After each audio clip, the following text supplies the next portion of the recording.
Internet en unas lentillas. Un parpadeo y estaremos online.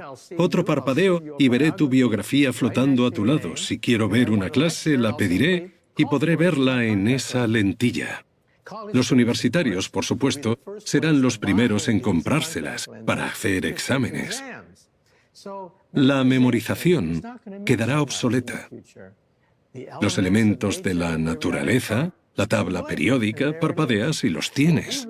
En cambio, desearemos enseñar principios, evolución, conceptos, las leyes de Newton, cosas fundamentales, y no memorizar las partes de una flor.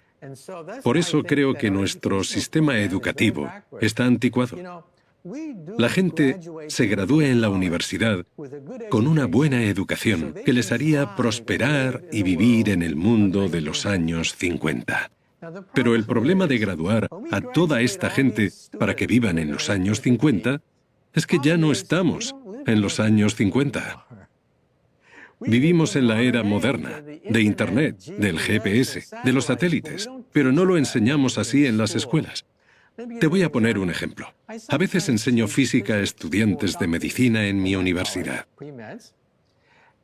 Cuando les enseño lo que pone en el libro, hablamos de palancas, poleas, oscilación y fricción. Y me digo a mí mismo, bueno, la fricción, diapasones, todo eso era importante hace 300 años, pero debería estar enseñándoles cosas sobre escáneres de resonancia magnética, tomografías, rayos X, TAC, eso debería enseñarles y aquí estoy hablándoles de fricción y poleas. Me di cuenta de que nuestro sistema educativo está anticuado, no empuja a los estudiantes a la era moderna.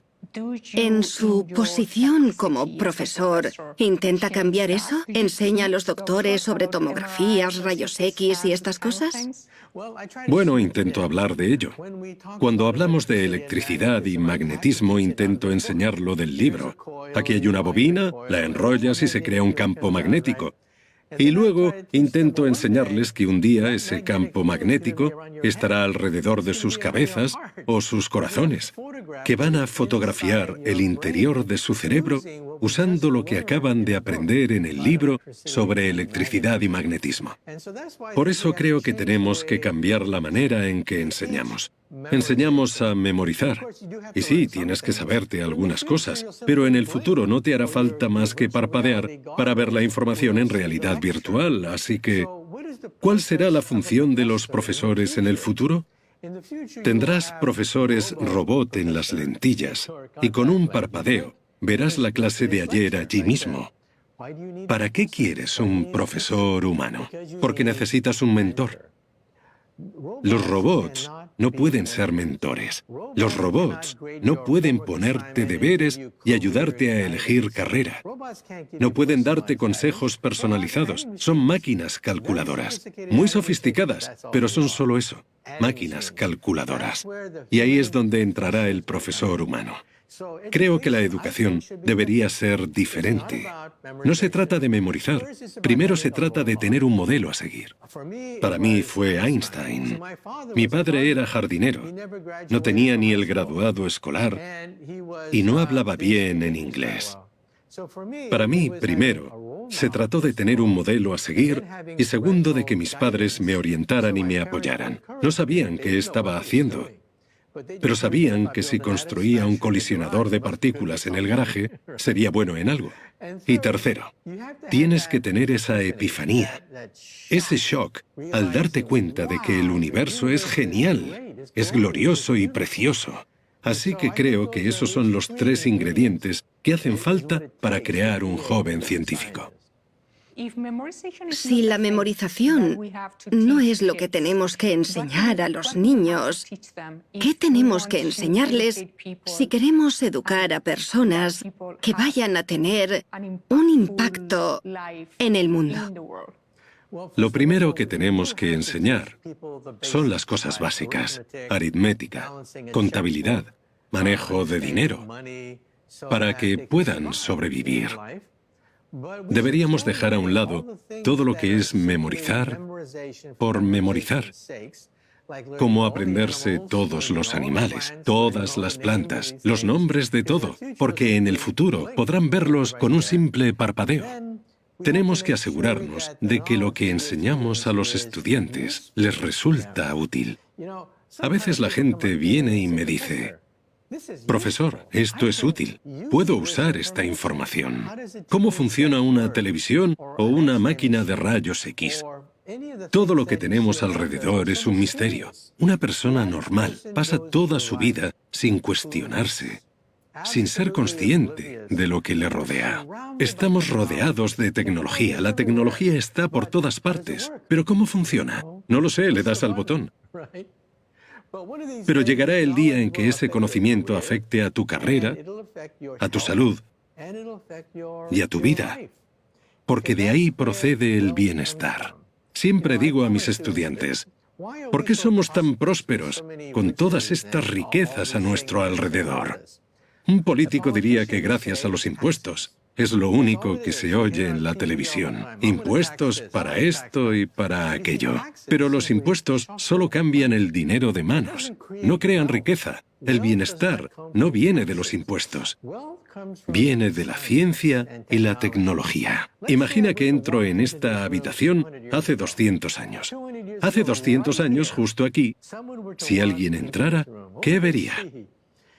Vería caballos, excrementos en el suelo, con suerte un carro. ¿Y cómo hablabas con el vecino? Gritando por la ventana. Así hablabas con los demás, gritando. La forma más rápida de viajar era a caballo, si es que lo tenías. Así era el mundo. ¿Cuánto vivía la gente en esa época? La esperanza de vida media era de 35 años. Durante gran parte de la historia de la humanidad, desde el hombre de las cavernas hasta el presente, la esperanza de vida media estaba entre 30 y 35 años. La vida no era para nada bonita. Pero, ¿qué pasó? Que aparecieron la ciencia y la tecnología. La ciencia y la tecnología vienen en oleadas. La primera fue a principios del siglo XIX. Los físicos descubrimos la energía térmica, la máquina de vapor, la locomotora, el motor. De repente había máquinas porque los físicos comprendieron cómo extraer energía del carbón y del vapor. Luego los físicos descubrimos la electricidad, el magnetismo. Las ciudades se iluminaron. De repente teníamos televisión. De repente teníamos radios. La tercera fueron los ordenadores. Los físicos creamos el transistor, el láser. Eso nos trajo Internet y los ordenadores. Y ahora, aunque mucha gente no lo sabe, estamos investigando la cuarta fase, la siguiente. Y no queremos dejar a la gente atrás. La primera fue la energía térmica, la segunda la electricidad, la tercera los ordenadores y transistores, y la cuarta es la inteligencia artificial y la biotecnología. La ciencia a nivel molecular. La ciencia no va a ir hacia atrás.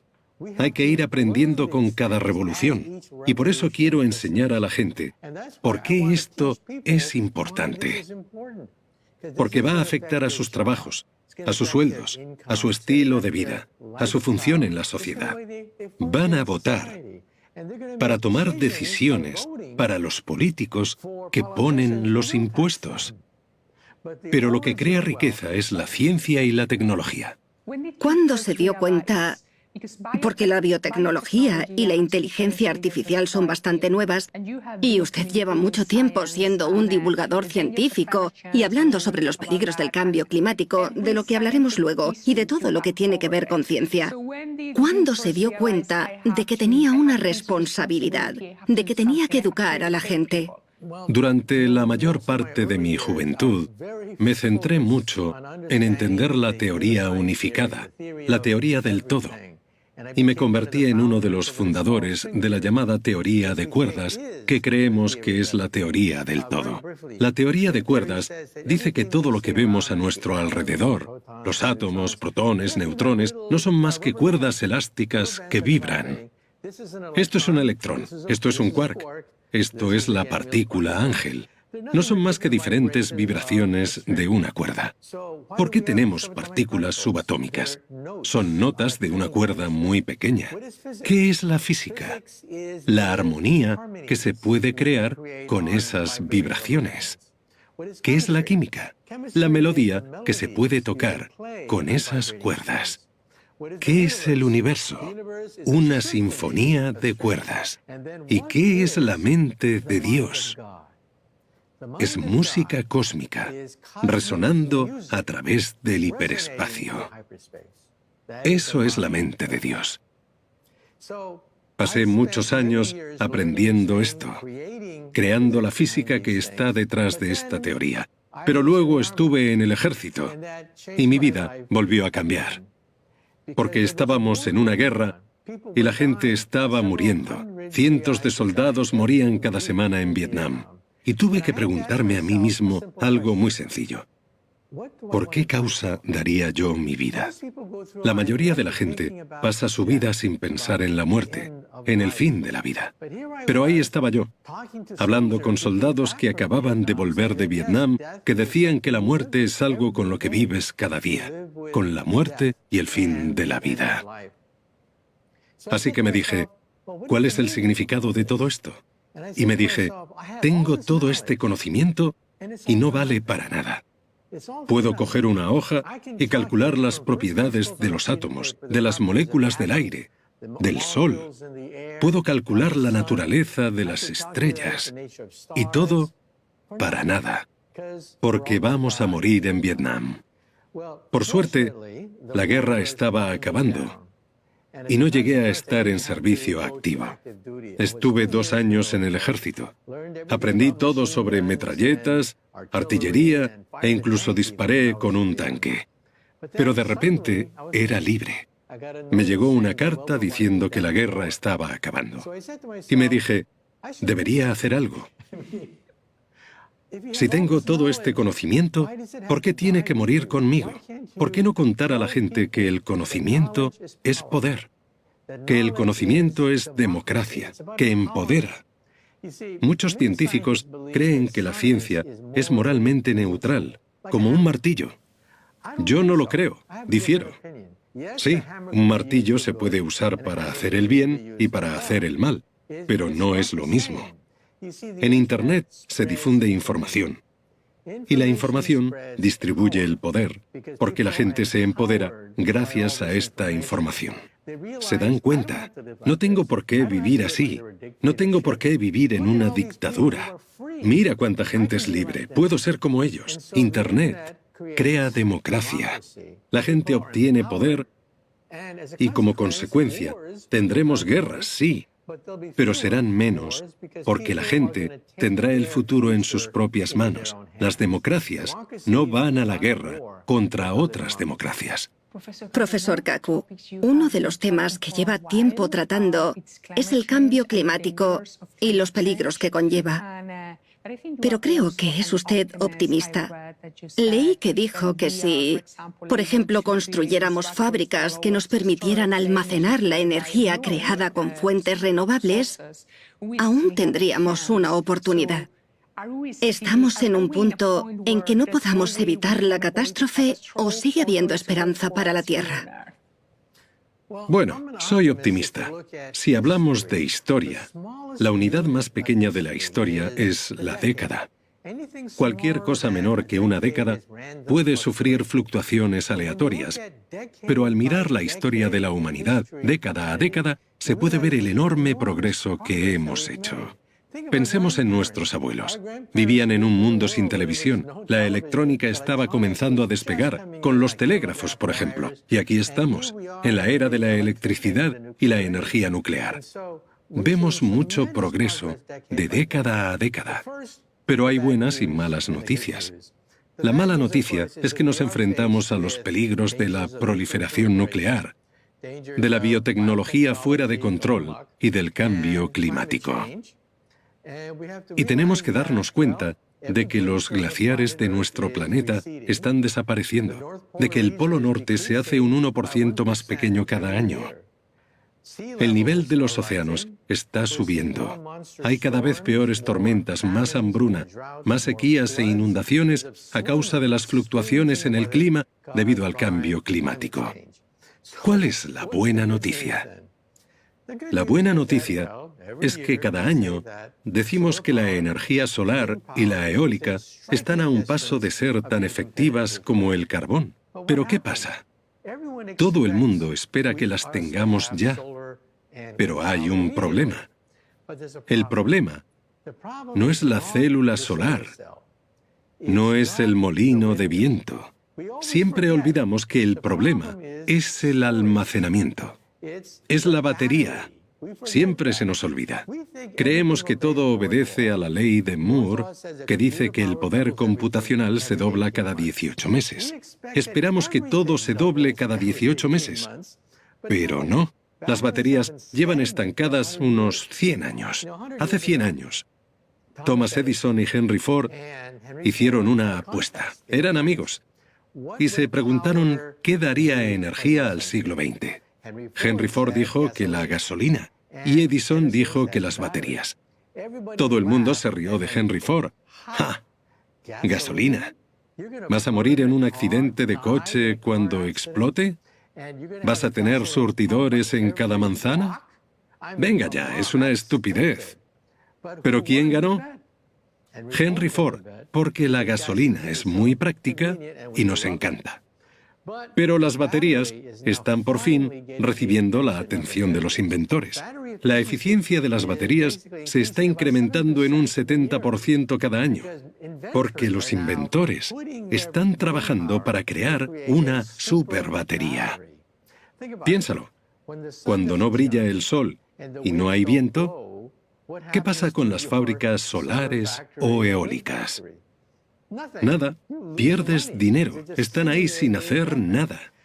Hay que almacenar la energía cuando el sol no brilla y no hay viento.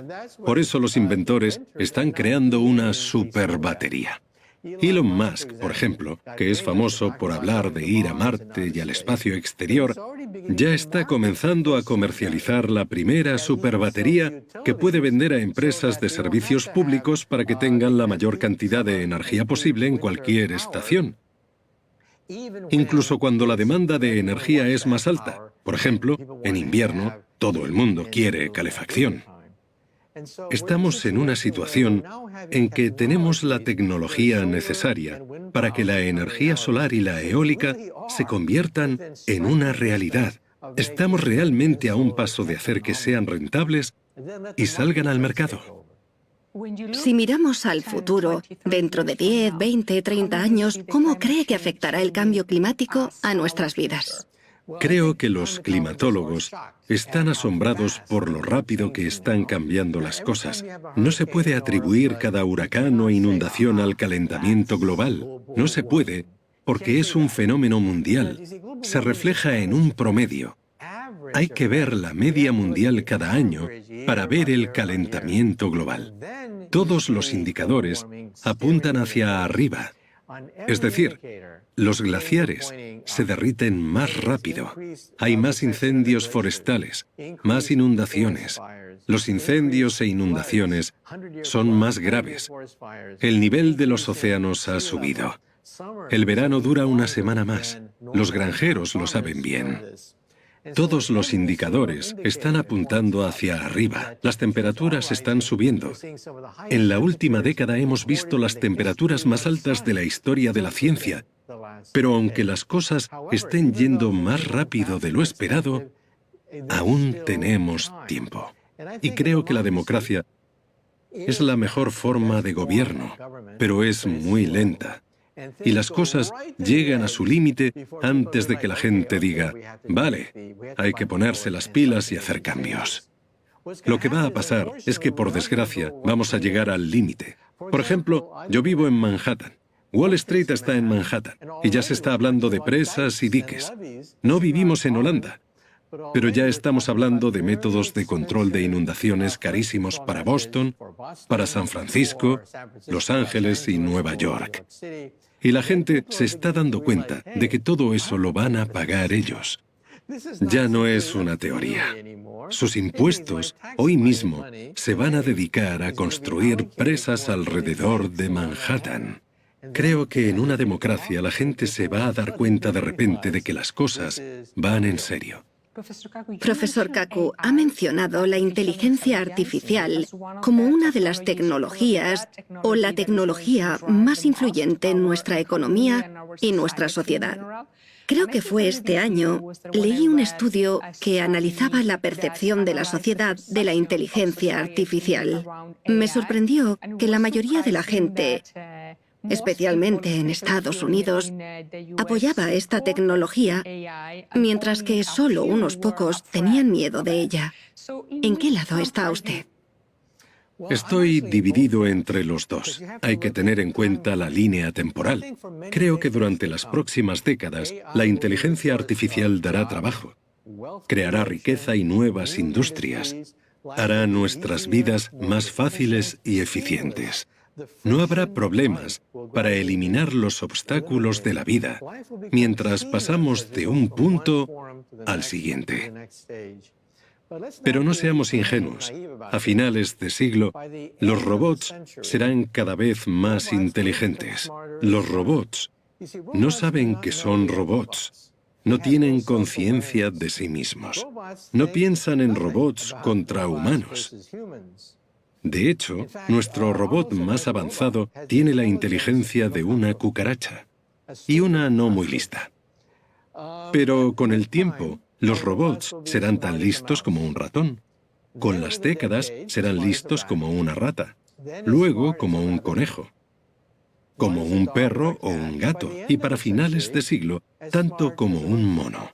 Los monos saben que son monos, saben que no son humanos. Los perros, en cambio, viven confundidos. Creen que nosotros somos perros, que somos el perro alfa y ellos nuestros súbditos, por lo que, siguiendo su instinto, nos obedecen porque somos los jefes de la manada. Los monos saben más, saben que son monos y no humanos. Cuando lleguemos a ese punto a finales de siglo, podría ser peligroso. En ese punto, creo que deberíamos ponerles un chip en el cerebro que los apague si tienen pensamientos homicidas. Un sistema de protección para que los robots no se conviertan en robots asesinos, como en las películas. Pero aún quedan unos 100 años hasta que eso ocurra. Profesor, ¿piensa que, puesto que vivimos en una sociedad que depende cada vez más de la tecnología, se está perdiendo el toque humano? El teléfono se inventó hace 100 años. Ve a la biblioteca y lee los periódicos que hablaban mal del teléfono. A la gente que escribía diciendo que el teléfono era mecánico, que era horrible, que ya no íbamos a hablar con nuestros hijos, sino con una voz misteriosa que flota en el éter. Qué mecánico, qué seco y qué estéril era todo. ¿Dónde quedaba el toque humano? ¿Y sabes qué? Esa gente tenía razón. Ya no hablamos tanto con nuestros hijos, ni pasamos tanto tiempo hablando cara a cara. Pero el caso es que nos encanta. Nos encanta el teléfono porque expandió nuestros horizontes y los multiplicó por 100. En la historia de la humanidad, ¿a cuánta gente conocíamos? Durante toda nuestra historia, tan solo conocíamos a un puñado de personas. Vivíamos en tribus de unas 100 personas y conocíamos bien a unos 10 de ellos. Ese fue nuestro universo durante la mayor parte de nuestra historia. Éramos nómadas persiguiendo búfalos o ciervos. Pero gracias a la tecnología y al teléfono, en vez de conocer a 10 personas, conocemos a cientos de ellas. Ahora, gracias a Internet, en teoría al menos, puedes conocer a miles de millones. Así que nos acostumbramos porque abre nuestros horizontes. ¿Significa esto que de alguna manera las cosas se vuelven menos humanas? Sí, pero hay que cambiar la definición de lo que es humano. A veces recibo correos electrónicos de padres y madres diciendo que sus hijos pasan demasiado tiempo en Internet. Y yo les digo, mire, cuando salió el teléfono se creó un nuevo protocolo. Si alguien te llama, ¿cuándo debes llamarle tú? ¿Cuánto tiempo tienes que pasar hablando? ¿Tienes que contestar cada vez que te llaman? Cuando apareció el teléfono, se crearon unas nuevas reglas específicas para usarlo, unos protocolos nuevos. Y ahora tenemos Internet. Los niños deben conocer las reglas de este nuevo medio. Es bueno que lo usen, porque todos sus compañeros lo usan. Es el futuro, amigos, hay que acostumbrarse. pero hay que socializar a los niños. Esa es la clave. Cuando salió el teléfono, la gente también tenía que socializar. Sus hijos tienen que socializar en persona, entender qué es ser amigo de otro niño, hacer cosas juntos. Una vez conocen todo esto, tienen que conocer las convenciones de Internet, porque alguien que no usa Internet hoy en día no existe. Un niño no existe si no usa Internet. Creo que Internet es bueno siempre que se socialice a los niños. ¿Qué recomendaría a los padres para facilitar esa socialización? Tienen que quedar con otros niños para jugar o para lo que sea. Y tienen que entender cómo lidiar con los matones y con la gente que les hace daño, porque eso es la vida. No hay que sobreproteger a los niños hasta el punto de que se vuelvan ingenuos y luego, cuando se gradúen de la universidad, les llegue el shock. ¿Me tengo que ganar la vida? ¿Tengo que hacer caso a mi jefe y escuchar a mis compañeros de trabajo? Cuando los estudiantes se gradúan, alucinan, porque la universidad no es la vida, es un refugio. Creo que cuanto más socialicemos a nuestros niños desde pequeños, mejores futuros tendrán, porque sabrán cómo comportarse en la mesa. Cuando yo era pequeño, cenaba con mi familia, lo normal. Cuando fui a Harvard, no tenía ni idea del protocolo. De repente, estaba en un comedor con 300 personas, todos comiendo juntos en la misma mesa. Fue una experiencia totalmente nueva. Creo que es bueno socializar a los niños y que entiendan la nueva etiqueta de las redes sociales. Ha dicho algo muy poderoso, profesor Kaku, que la escuela no es la vida. ¿Cuál es para usted el significado de la vida? Bueno, alguna gente me pregunta, como si le preguntaran a un filósofo, si la física puede dar sentido a la vida. Si hay una ecuación ahí fuera que al entenderla nos lleve a entender el sentido de la vida. Y yo digo que no, porque creo que tenemos que crear nuestro propio sentido. Es demasiado fácil que alguien venga y te diga, toma, este es el sentido de la vida. Hay que ganárselo, hay que sufrir, porque de eso se trata. El sentido de la vida es el autodescubrimiento, luchar contra ciertas cosas y superar obstáculos. Así se encuentra el sentido a la vida, y no porque alguien te lleve a la cima de una montaña y te diga, este es el sentido de la vida. No, eso es lo opuesto al sentido de la vida, que es el autodescubrimiento, entender quién eres y cómo encajas en el mundo, en la vida. Si viajara atrás en el tiempo, ¿qué consejo le daría al niño que fue? Si me viera de niño, me aconsejaría divertirme más, porque pasé mucho tiempo estudiando. Pero bueno, mirando atrás, creo que valió la pena. Valió la pena porque luego recogí lo que sembré. Si hablas con psicólogos sobre lo que puede predecir el éxito en la vida, ¿es el cociente intelectual? No. Mucha gente con un cociente intelectual alto acaba marginada, frustrada, incluso siendo criminales. La prueba que parece tener correlación con el éxito y que identifica a personas de muchas culturas con un menor ratio de divorcio, mejores ingresos y estatus social en general, es el test del marshmallow. Se le da a elegir a un niño entre una nube ahora o dos dentro de unas horas. Y luego se les hace un seguimiento durante décadas. En diferentes países, en diferentes sociedades, el patrón es el mismo. De media, los niños que aplazan esa gratificación se divorcian menos, ganan más, tienen mejor estatus social. ¿Por qué? Porque no cogen atajos, se comprometen, ven el oro al otro lado del arco iris. Mis padres eran pobres. Estuvieron encarcelados durante la Segunda Guerra Mundial. Fue una época horrible. Había mucha histeria por la guerra y mis padres estuvieron en un campo de concentración durante 4 años, desde 1942 a 1946. Pero después mis padres dijeron, vale, esto ha pasado, sí. Estuvimos encerrados. Pero lo importante es el futuro. Es lo que hay. Hay que tirar para adelante. De alguna manera, ese es el sentido de la vida. Encontrar tu destino. Crearlo tú mismo. En vez de lamentarte y dejar que te asignen tu destino, tienes que ganártelo. Encontró su modelo a seguir en la vida muy temprano, como nos ha dicho, y esto le hizo apasionarse por la ciencia y la física, influenciando su carrera. Pero muchos jóvenes tienen problemas con esto. No tienen modelos a seguir, no saben cómo encontrar su vocación. ¿Qué consejo les daría tanto a ellos como a sus padres? Porque los padres también sufren al ver a sus hijos luchar contra este problema. Bueno, siempre digo a los padres, primero que todo, que cuando su hijo tiene 10 años, es el momento de comprarle un telescopio o un microscopio. Cuando tienen 5 o 6 años y les abrumas con todos esos trastos científicos, no tienen ni idea. Su mundo son sus padres.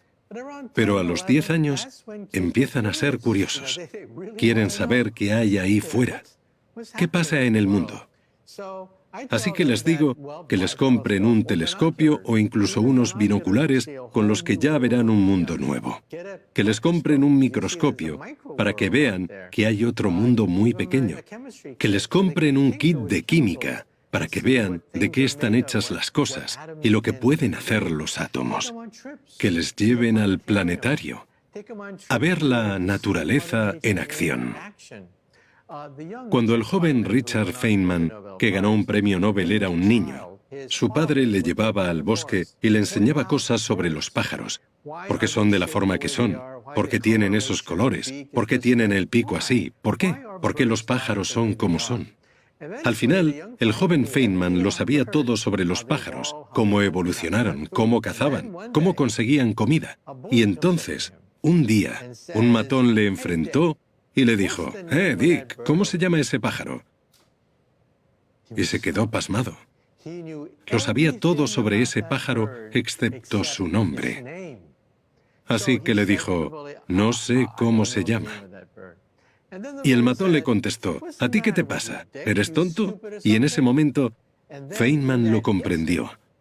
La mayoría de la gente cree que la ciencia consiste en saber los nombres de los pájaros. Como eres un científico, sabes el nombre de ese pájaro, el de ese y el de más allá. Y Feynman se dijo, la ciencia no es eso. La ciencia se trata de los principios. Va sobre los conceptos como la forma, los colores y los hábitos de tal pájaro. Así que voy a enseñar a los niños que no solo tienen que memorizar, sino que tienen que entender la evolución y por qué las cosas son como son. Y hay que enseñar con entusiasmo. Cuando le dices a alguien que nombre a sus profesores de primaria, después de 50 años, alguna gente se acuerda de su profesor de quinto o sexto de primaria, porque hacía su trabajo con entusiasmo, porque les importaba lo que hacían. Y esa es la gran diferencia. Algunos dirán, sí, cuando estaba en el colegio descubrí mi pasión gracias a alguien que tenía entusiasmo, que me hizo creer en algo e hizo que se convirtiera en mi camino. Escucharle me recuerda a una cita. No puedo recitársela palabra por palabra, pero es una frase de Albert Einstein sobre no dejar nunca de cuestionar las cosas, de cuestionarse a uno mismo y la realidad a nuestro alrededor. Sí, mi frase favorita de Einstein es una sobre cómo, si no puedes explicar una teoría a un niño, esa teoría probablemente no sirva para nada. Inútil. ¿Por qué? Porque la mayoría de la gente piensa que la teoría es un montón de palabras largas que hay que memorizar, pero no es así. La teoría se basa en principios, y los principios son gráficos. Una teoría se puede visualizar porque se basa en cohetes, relojes, metros. Cuando piensas en la relatividad, piensas en ciertas imágenes, en relojes, en metros plegables, piensas en cosas concretas. Y eso dijo Einstein. Toda gran teoría se basa en imágenes, porque las imágenes pueden ser descritas por ecuaciones, pero las ecuaciones no son lo fundamental, sino que es el principio de la física el que hace que todo encaje. Pienso en eso cuando explico cosas a niños. Pienso, ¿podría explicar esto a mi madre? ¿Podría explicárselo a un niño? Si no, o no entiendo el principio, o el principio no sirve. Impresionante. Muchas gracias, profesor Kaku. A vosotros.